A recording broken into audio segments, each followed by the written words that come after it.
Hello friends, বলো hello, বলো hello, বলো হ্যালো। এই দেখুন, ওর নাম কি? নাম বলো, নাম বলো, নাম বলো, সাবিত। জোরে বলো, সাবিত। সুন্দর করে বলো। সুন্দর করে বলো। বলো তোমার নাম কি? বলো নাম, বলো বলো নাম বলো। আমার সাথে আছে মিস্টার শফিক জায়ান, নাকি? তোমার নাম কি? শফিক শব্দকর। তুমি আমাকে কি করো? আমার নাম কি? আমার নাম বলো। দীপঙ্কর স্যার, আমার নাম হলো দীপঙ্কর স্যার। আচ্ছা, তুমি আমাকে কি করো আসলে? বলো, এখানে বলো কি করো। ওকে আমি মারি, ও ব্যথা পায় না, ঠিক আছে?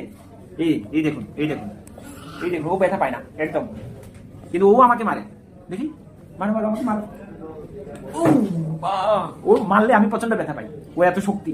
হ্যাঁ, ওর ব্লাড ক্যান্সারের পেশেন্ট। হ্যাঁ, এখন ভালো আছে, ও মেনটেনেন্স সাইকেল চলছে, আর মোটামুটি 6-7 থেকে 7 মাস পরে ওর ট্রিটমেন্ট শেষ হয়ে যাবে। অনেক দূর থেকে আসে, কৈলাসহর, না কৈলাসহর বাড়ি।